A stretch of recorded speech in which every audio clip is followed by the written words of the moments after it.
मीरपुर नाम के शहर में तेजस अपनी पत्नी नीरू के साथ रहता था। पति पत्नी दोनों ही नौकरी करते थे। एक दिन तेजस गांव अपनी माँ के पास फोन करता है। हेलो, प्रणाम माँ। जीते रहो माँ, तुम दादी बनने वाली हो। अरे वाह, ठीक है बेटा, मैं कल ही आती हूँ। जब माँ जी शहर पहुंची तो बेटी बहू ने बहुत अच्छे से स्वागत किया। लीजिए माँ जी, चाय। अरे गर्मा गर्म पकोड़े ले आओ माँ के लिए।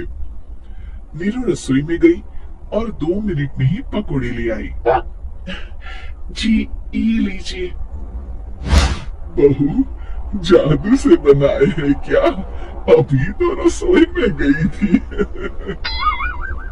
यम्मी।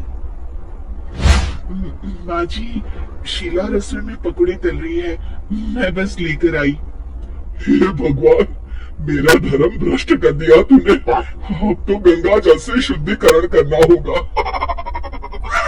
दूसरे दिन, माँ जी मैंने नाश्ता बना दिया है, ऑफिस जा रही हूँ। पर अभी तो घर का सारा काम पड़ा है। शीला आती ही होगी, झाड़ू पोछा बर्तन कपड़े वो सब कर लेगी। हमारे जमाने में घर का सारा काम हम ही करते थे। जी माँ जी, आप बहुत होशियार हैं। मैं घर ऑफिस दोनों नहीं संभाल पाती। तो जरूरत क्या है घर से बाहर जाकर चाकरी करने की? वैसे भी घर का काम खुद करने से घर में बरकत आती है, समझी? पर माँ जी। पर वर कुछ नहीं, इस महीने की पगार मिले फिर ऑफिस बंद है। हाँ। रात को नीरू तेजस से कहती है, सुनिए जी, माँ जी बोल रही थी कि मैं नौकरी छोड़ दूं। वैसे ठीक ही तो है, अभी तुम्हें आराम की जरूरत है। फिर भी आराम कहाँ, शीला को छुड़ाने के लिए बोल रही थी। तो अब 24 घंटे में इतना काम तो कर ही सकती हो। पर जॉब पसंद है मुझे, घर पर मन नहीं लगेगा। अगले दिन जब दोनों ऑफिस के लिए निकल रहे थे, मेरी तो कोई कीमत ही नहीं है इस घर में। माँ जी, आजकल महंगाई बहुत है, रहन सहन भी बदल गया है। दोनों नौकरी करते हैं तभी ठीक रहता है। अच्छा, तू कहना क्या चाहती है? मेरा बेटा तुझे बिठा के खिला नहीं सकता? तू ही इस घर का खर्च चला रही है, हैं? नहीं माँ जी, मेरा वो मतलब नहीं था। मतलब खूब समझती हूँ, ये बाल धूप में सफेद नहीं किए मैंने। हाँ।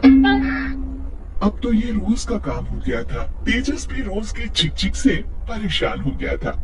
एक दिन उसने कहा, नीरू, वैसे भी तुम्हें मैटरनिटी लीव मिलने वाली है, तो अभी से ही छुट्टी ले लो। पर क्या, मेरी सैलरी अच्छी खासी है। आखिर नीरू ने रिजाइन कर दिया। जब बच्चा हुआ तो घर में सब बहुत खुश हुए। कुछ दिनों बाद तेजस फाइल देख रहा था।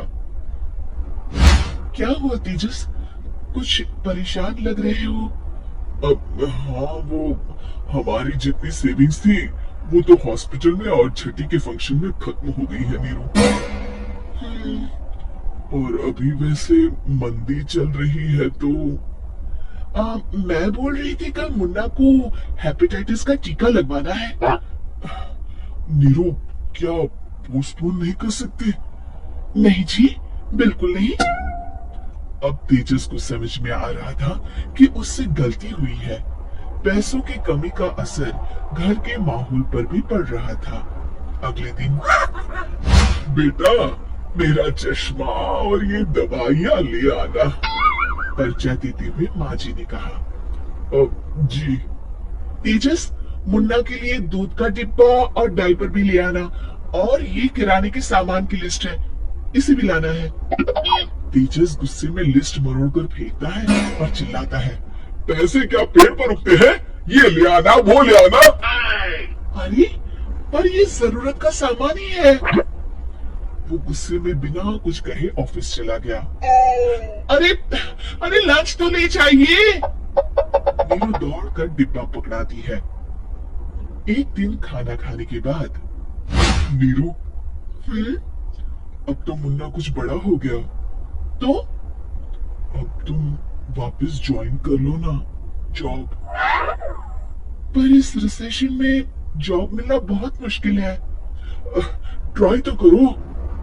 फिर मुन्ना, माँ जी है ना, और एक फुल टाइम मेड भी लगा लेंगे। पर माँ जी, उन्हें तो पसंद नहीं। तभी माँ जी वहां आ जाती है और प्यार से नीरू के सर पर हाथ फेरते हुए बोलती है, अब मेरी समझ में आ गया बहू, पहले के और अब के समय में अंतर है। तुम काम शुरू करो, मुन्ना की जिम्मेदारी मेरी। मेरी प्यारी माँ जी, ये कहकर नीरू उनके गले लग गई। शिक्षा, परिवर्तन संसार का नियम है, हमें भी समय के साथ चलना चाहिए। उम्मीद है कि आपको हमारी ये कहानी पसंद आई होगी। कृपया हमारे चैनल को सब्सक्राइब करें और सभी अपडेट्स के लिए बेल आइकन जरूर क्लिक करें। और हाँ, वीडियो लाइक और शेयर करना मत भूलिएगा। Bye bye.